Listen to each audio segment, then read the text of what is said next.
오늘 말씀은 예수님이 십자가 지시기 직전에 마지막 만찬 자리에서 제자들의 발을 씻기는 이야기를 다루고 있습니다. 예수님의 이 발 씻기는 행동에는 크게 두 가지 의미가 있어요. 첫 번째는 죄 사함의 의미가 있습니다. 이런 의미입니다. 제자들의 발을 씻기면서 너희들이 이제 또다시 넘어지고 죄 짓는 일이 일어날 거다. 그때 좌절하거나 포기하지 말고 내가 이 발을 씻는 것, 더러운 것을 씻어주는 것, 이것을 기억해라. 잠시 뒤에 내가 십자가에 못 박혀서 피 흘릴 것인데 그 피를 의지해서 회개하면 너희들의 어떤 죄라도 깨끗하게 씻어질 것이다. 이 죄사함의 가르침을 주시고자 발을 씻는 거예요. 저와 여러분 지난 한 주 동안 원치 않았지만 좀 마음으로나 또 행동으로 죄 지은 분들이 있습니까? 연약한 가운데 내가 좀 더러워졌다 생각되는 분이 있습니까? 주님의 보배로운 피, 주님이 우리를 씻어주신다, 이 사실을 믿을 수 있기를 바랍니다. 씻어주시는 것은 사실입니다. 그걸 취하십시오. 이것이 첫 번째 의미입니다. 그 다음에 오늘 예수님이 발 씻는 의미는 제자들에게 섬기는 것이 어떤 것인지를 교훈하고자 이런 행동을 하셨습니다. 허리에 수건을 두르고 무릎을 꿇고 상대방의 발을 씻긴다. 누가 하는 일입니까? 신분과 지위가 높은 분들이 하는 일이 절대 아닙니다. 노예 중에서도 정말 비천한 노예가 하는 일입니다. 그런 일을 누가 했다고요? 만왕의 왕이신 주님이 하셨다. 제자들이 그 주님이 자신들의 발을 씻어줄 때에 마음이 편했겠습니까? 주님은 편하게 했어 하지만은 마음이 불편했을 겁니다. 제가 조커를 했는데 못 알아들어요 지금. 예수님이 이 제자들에게 어떤 충격을 주시려고, 이런 충격을 신선한 충격이라 그럽니다. 충격적으로 섬김을 교훈하시려고 이런 행동을 하는 거예요. 말로서가 아니라 행동으로. 오늘날 우리 신앙의 여정에도요, 우리가 너무 신앙생활에 익숙해져 있습니다. 특히 예수 믿은 지 오래되시는 분들, 교회 활동 다 알잖아요. 답이 다 나옵니다. 그럴 때 다가오는 게 굳어지기 시작합니다. 매너리즘에 빠지기 시작합니다.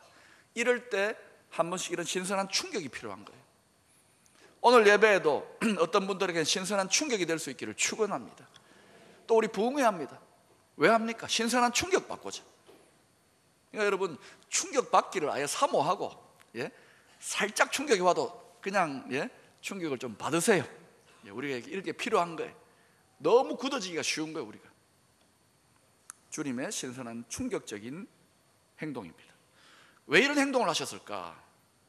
복음서의 여러 증거들을 보면 제자들은 예수님이 십자가 지시기 직전까지도 끊임없이 서로 네가 크다 내가 크다 경쟁하며 다투었던 모습을 볼 수 있습니다.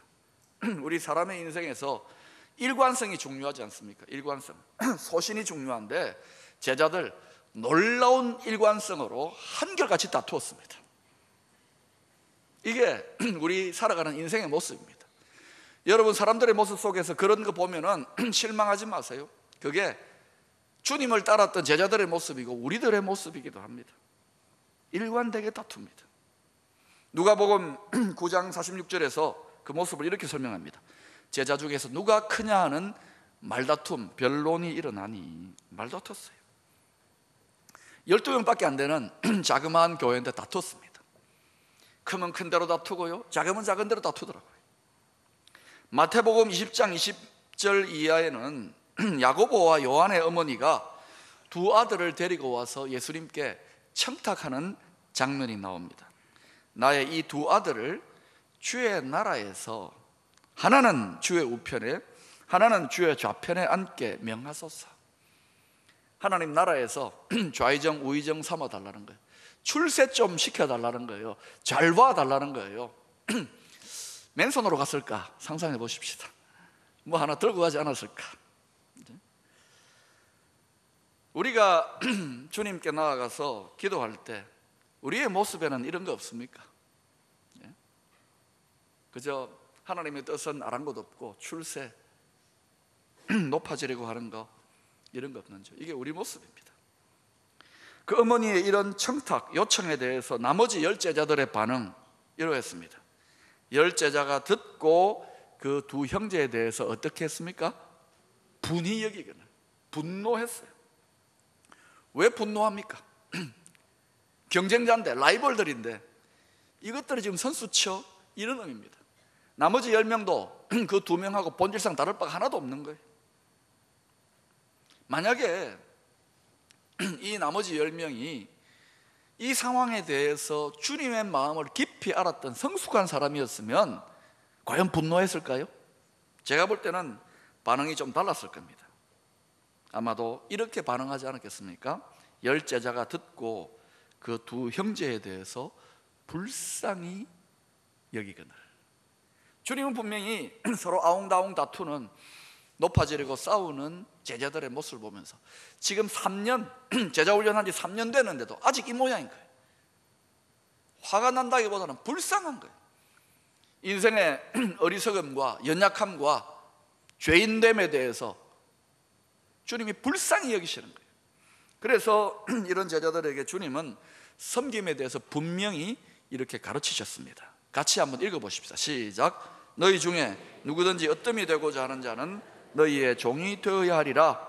인자가 온 것은 섬김을 받으려 함이 아니라 도리어 섬기려 하고 자기 목숨을 많은 사람의 대속물로 주려 함이니라.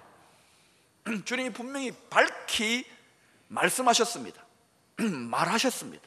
그런데 주님이 여러 번 제자들은 일관되게 싸웠고 주님은 일관되게 섬김에 대해서 말로써 가르치셨는데 제자들이 알아들었습니까? 못 알아들었습니까?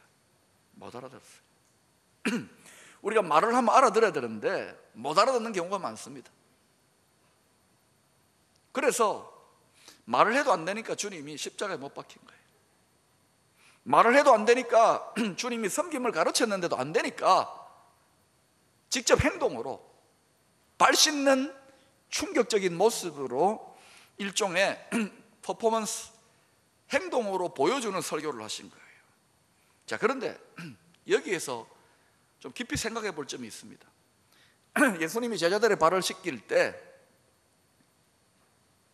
가룟 유다, 예수님 지금 팔아 넘기려고 마음에 작정한 가룟 유다는 쏙 빼고 나머지 11명만 씻겼지요. 어떻습니까? 오늘 본문에 뭐라고 되어 있습니까? 가룟 유다도 분명히 발 씻김을 받은 것으로 나와 있습니다. 여기에 예수님의 이 발 씻기는 행동에 포함되어 있는 그 섬김이 그냥 가벼운 섬김이 아니라 차원이 다른 깊은 의미가 있는 것입니다. 요즘은요, 이 성경에 나오는 교회에서 행하는 이 세족식을 세상의 기업들이나 교회하고 별 관계도 없는 단체들에서 열심히 발 닦고 교육 프로그램의 일환으로 그렇게 하고 있더라고요. 로열티 내놔라고 해야 되겠어요. 로열티. 섬김이라고 하는 것은 기독교 신앙의 전유물이 아니지 않습니까? 할 수 있습니다. 보편적인 주제입니다. 인간이 살아갈 때 잘 안 되니까 교육이 필요한 거예요. 그런데 예수님의 이 섬김에 대한 가르침으로서의 발 씻김은 그저 기업체나 또는 뭐 어떤 단체에서 그저 섬기는, 상대방을 배려하는 이런 정도의 의미보다 훨씬 더 깊습니다. 왜냐? 자기를 지금 팔아서 넘겨가지고 죽여버릴, 나를 죽이네요. 나를 죽일 원수, 믿는 도끼에 발등시킨 원수, 가룟 유다, 배신자, 그의 발을 씻기고 있어요. 예수님이. 그의 발을 씻길 때 예수님 심정이 어땠을까요? 생각해 보라고.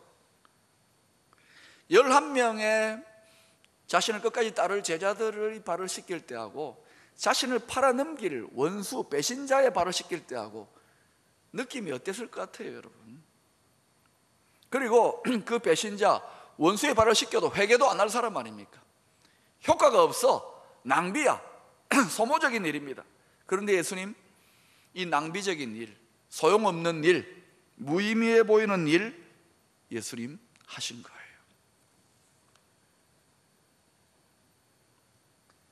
여러분, 이 세상에서 가장 힘든 일이 뭐라고 생각합니까? 여러 가지 있겠죠. 그런데요, 가장 힘든 일 중에 하나가 바로 원수를 사랑하는 일이 아닐까 생각돼요. 미우라 아야코라는 분이 빙점이라고 하는 유명한 소설에서 원수 사랑하는 일이 이 세상에서 가장 힘든 일이다, 이렇게 이야기했습니다. 지금 주님의 이 발 씻기는 섬김이 원수 사랑이 포함되어 있어요. 그저 가벼운 마음으로 발 마사지가 발에 때 뱉기는 정도가 아니라는 거예요. 그저 발이 간지럽다고 우스게 하는 그런 정도의 가벼운 섬김이 아닙니다. 이것은 원수, 자신을 죽이려고 하는 원수까지도 발 씻기면서 사랑하고 섬기겠다는 난이도가 엄청나게 높은 겁니다. 여러분, 지난 올림픽에서 우리 체조에서 그 금메달 딴 선수 있잖아요. 이름이 뭡니까? 양학선. 쫙 해가지고 쫙 하면 하여튼, 예. 그거는 전 세계 누구도 흉내 못 내는 양학선 선수만이 개발해낸 독보적인 난이도의 기술이랍니다. 최고 난이도의 최고입니다. 그러니까 다른 선수들이 감히 흉내를 못 내고 그 난이도를, 최고의 난이도를 발휘하니까 금메달 따잖아요. 예? 여러분, 우리가 하나님께 영광 돌리는 삶을 살겠다, 뭐 난이도가 다 있겠죠, 신앙의 난이도가. 그런데 우리 신앙의 난이도에서, 우리 섬김의 사랑의 난이도에서 최고의 난이도가 뭐냐? 원수 사랑입니다. 원수 사랑. 집에 많이 있죠? 그건 원수가 아니라 왼수입니다. 원수 사랑. 여러분, 원수 사랑은 누가 하느냐? 이 최고 난이도는요, 웬만한 선수들은 겁나서 못합니다. 모험을 할 수 있어요. 모험, 도전을 할 수 있어야 돼요. 살려고 하는 사람은 최고 난이도의 기술을 구사 못합니다.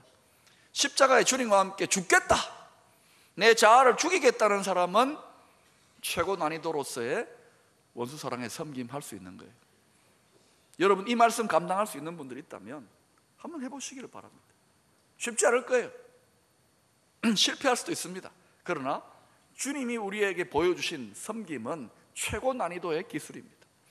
그 최고 난이도가 발휘되어지는 자리에서 많이 나타나진 않지만 그런 자리에서 하나님이 가장 큰 영광을 받는 거예요. 금메달의 영광을 거두시는 거예요. 저는 이왕이면 우리에게도 이런 때가 오면은 금메달로, 최고 난이도로 영광 돌릴 수 있기를 축원합니다. 저처럼 설교를 직업적으로 해야 되는 목사, 힘든 것이 뭔지 아십니까? 제일 편하고 쉬운 것이 설교 같지만은 시간이 흐를수록, 야, 설교 이거 정말 어려운 거예요. 여러분, 뭐 목사님 제가 하면 잘할 것 같은데요, 한번 해보이소. 이게 여러분 한두 번은 할 수 있는데, 지금 제가 9년째 이 교회에서 청중도 조금 달라지긴 했지만 거의 그 나물의 그 밥, 그냥 지식을 전달하는 게 아니잖아요. 하나님의 임재와 감동으로 전해야 되는데 이게 사람이 할 일이 아닙니다. 어렵습니다. 기도해 주셔야 돼요. 물론 하나님은 부족한 사람의 설교를 통해서도 얼마든지 놀라운 일을 행하시는 거예요. 사람들이 막 예수님을 영접하고 성령 역사가 나타나고 사람이 변하고 치유가 일어나고 저도 깜짝깜짝 놀랍니다. 그런데 그렇게만 되면 얼마나 좋겠습니까? 근데 설교가 말 아닙니까? 글로서, 말로서 전달되지 않습니까? 그런데 저처럼 말을 많이 해보세요. 설교를 많이 해보고 많이 가르쳐보고 그래 보세요. 그러면 모든 사람들이 변화되고 문제가 다 해결되고 이러면 세상이 얼마나 좋겠습니까? 인생이 변한다는 것, 진정한 가르침이 임하는 자리는 말과 글로만 되는 게 아니에요. 그래서 저처럼 이렇게 말하고 글로 자꾸 가르치는 사람들이 경험하게 되는 게 뭐냐면 좌절감입니다. 우리 주님도 지금 반복해서 가르침에, 섬김에 대해서 가르치셨는데 말로써 제자들이 하나도 안 변하잖아요. 막 서로 싸우잖아요. 주님도 좌절하신 거예요. 저만 좌절한 게 아니더라고요. 그래서 나중에 어떤 고민을 하게 되냐, 삶으로 보여줘야 되는구나. 삶으로. 그래서 우리 주님도 삶으로 섬김을 보여준 거예요. 우리 교회 안에도 굉장히 지식적으로 탁월하고 뛰어난 분들이 많습니다. 세상 지식만이 아니라 성경적인 지식, 교회적인 지식에 있어도 대단한 식견과 풍부한 이해를 갖고 있는 분들이 있습니다. 그런 분들은요, 이 지식의 속성상 가르치고 싶어 합니다. 막 말하고 싶어 합니다. 전달하고 싶어 합니다. 많이 하십시오. 그런데 꼭 기억하셔야 됩니다. 말로써 지식으로 많이 해보세요. 그 나중에 한계를 느끼게 될 겁니다. 좌절감을 느끼게 될 겁니다. 그것만으로 다 되는 게 아니라는 거예요. 오늘날 교회 공동체가 지식이 부족하여, 설교가 부족하여, 가르침이 부족하여, 말이 부족하여 이렇게 연약한 게 아닙니다. 삶으로. 요한복음 1장 14절에서 예수님은 이렇게 증거하고 있습니다. 말씀이 육신이 되어 우리 가운데 거하시매. 예수님이 어떤 분이냐?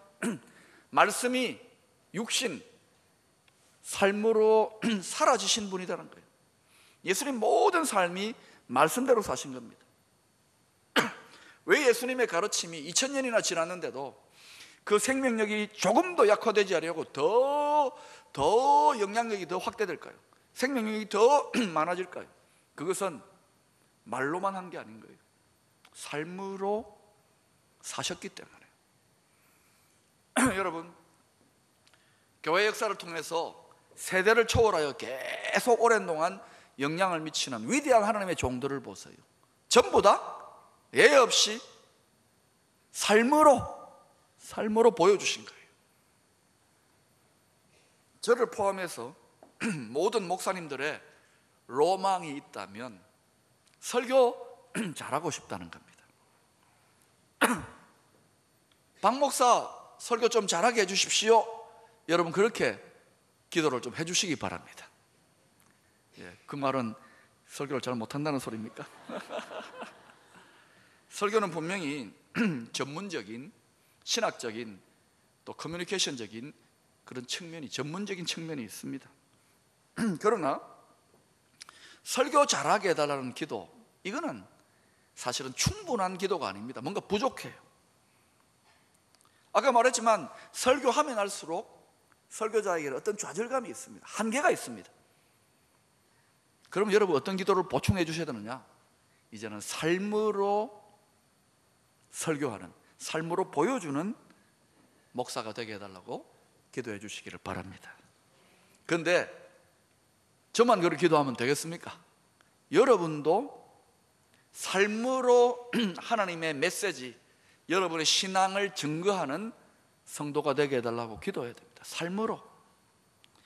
제가 지난 9년간 목회를 하면서, 우리 기쁨의 교회에서 목회하면서 제가 많은 설교를 했지만 여러분들도 저에게 많은 설교를 하셨습니다. 그 중에 어떤 설교는 굉장히 은혜가 안 되고 상처나고 화나게 하는 설교도 있었습니다만은, 더 많은 설교는, 훨씬 더 많은 설교는 저에게 큰 은혜와 영향력을 미쳤습니다. 어이구, 목사님 설교했는데 우리가 설교했다고요? 여러분이 삶으로 저에게 많은 영향력을 끼친 설교가 있습니다. 예를 들어서 오늘도 여부 예배 마치고 제가 나갔더니 은퇴 권사님 한 분이 제 손을 꼭 또 잡아주시면서, 목사님 위하든지 건강 조심하이소. 손을 꼭 잡아주면서, 지금 누가 누구 건강 걱정하게 됐습니까? 주름이 가득한 손으로 제 손을 잡아주시는데 그게 말이 아니에요. 마음이 따뜻한 마음, 아들뻘 되는 목사 사랑하는 마음이 제 마음에 꽉 전달되어 오는 거예요. 영향을 미칩니다. 삶으로 저에게 주시는 메시지예요. 사랑하는 여러분, 우리는 교회 공동체에서나 또는 이 세상을 살아가면서 말로서만이 아니라 우리의 삶으로 많은 메시지들을 전달하고 있습니다. 어떤 교회가 건강한 교회입니까? 좋은 강단에서 설교가 선포되어야 됩니다. 능력 있고 흥미 있고 풍성한 좋은 메시지가 계속 강단에 선포돼야 됩니다. 그러나 이것은 귀로 주로 듣는 거예요. 우리는 서로에게 메시지를 전달합니다. 삶으로. 이것은 귀로 듣는 게 아닙니다. 마음으로, 눈으로 듣는 거예요. 우리가 서로의 그런 메시지를 전달하고 있습니다. 어떤 메시지를 전달합니까? 신앙에 대해서 환멸을 가지고 교회에 대해 상처를 받고 서로에 대해 실망하고 이런 메시지들만 가득하다 그러면 그 교회는 아무리 강단에서 우리와 같은 좋은 메시지가 선포되더라도 건강한 교회 아닙니다. 기쁨의 교회가 그래도 이만한 교회 되는 데는 곳곳에서 삶으로 감동을 끼치는 메신저들, 설교자들이 꽤 많이 있기 때문에 그래요. 여러분이 삶으로 설교하는 사람들이라는 사실을 잊지 마시기를 바랍니다. 신앙생활은 본받는 겁니다. 들은 대로 살기도 합니다. 그러나 듣는다고, 말로 듣는다고 사라지는 게 아닙니다. 더 강력한 영향력은 본대로 사는 겁니다. 그래서 백문이 뭡니까? 불여일견, 한번 보여주는 거예요. 본받는 거기 때문에. 어느 중학교에서 시험을 치는데 시험 문제가 생각하는 사람 누가 만든 작품이냐 하고 나왔습니다. 한 학생이 문제가 나오자마자 재빨리 로댕 하고 적었습니다. 옆에서 이 바보 같은 녀석이 그 쉬운 문제도 모르고 낑낑 헤매는 녀석이 있어요. 계속 헤매는데 답을 못 쓰고 슬쩍 보니까 무슨 댕 하고 적혀 있는 거예요. 그래서 그냥 받아 적는데 오댕 하고 적었습니다. 그건 또 옆에 또 바보 같은 놈이 하나 있어요. 그걸 또 보고 슬쩍 보니까 오댕 하고 적혀 있는 거예요. 잔머리를 쓴다고 썼는데 땜뿌라 하고 썼어요. 또 그 옆에서 또 바보 같은 녀석이 하나 또 보니까 땜뿌라 하고 적혀 있으니까 우리나라 말로 써야지 어묵하고 쓴 거예요. 여러분, 그래서 생각하는 사람 누가 조각한 겁니까? 저마다 답이 다 다릅니다. 주님을 닮아가고 주님을 본받는 신앙생활, 우리의 목표인데 우리는 다시금 주님의 말씀으로 돌아가야 합니다. 우리는 다시금 주님의 가르침이 우리에게 무엇을 말씀하시는지 진지하게 주님의 교훈을 받아야 되는 거예요. 예수님 오늘 말씀을 통해서 보여주기 원하시는 제자의 모습, 그림으로 만약에 그려본다면 우리 어떻게 그릴 수 있겠습니까? 허리에 수건을 두르고 무릎을 꿇고 제자들의 발을 씻기고 있는 종의 모습으로 그려질 것입니다. 그렇지 않겠습니까? 우리 교회 다음 주에 이제 교회를 섬길, 새로운 교회 시대를 섬길 여러 교회 지도자들을 뽑게 됩니다. 우리는 마음속에 어떤 그림을 갖고 있습니다. 배우자상, 지도자상, 목회자상. 여러분 어떤 교회 지도자 상을 가지고 이 일에 임할 것입니까? 저는 여러 가지 요소들이 중요하겠지요. 그러나 그리스도의 몸된 교회의 발은 여러분 쉽게 오염되고 더러워지고 연약하고 허물이 있을 수 있습니다. 그리스도의 몸된 교회의 발을 씻길 수 있는 종된 일꾼들이 세워져야 되지 않을까요? 여러분 이 부분에서 여러분이 가지고 있는 신령한 그러한 주권을 여러분이 바르게 행사해야 될 것입니다. 그게 이 공동체를 어떻게 가꾸어 가는지에 결정적인 영향을 주기 때문입니다. 주님께서 제자들에게 섬기는 삶의 본을 보여주신 후에 우리에게 이렇게 말씀하고 있습니다. 같이 읽어보십시다. 시작. 내가 주와 또는 선생이 되어 너희 발을 씻었으니 너희도 서로 발을 씻어주는 것이 옳으니라. 기도하겠습니다.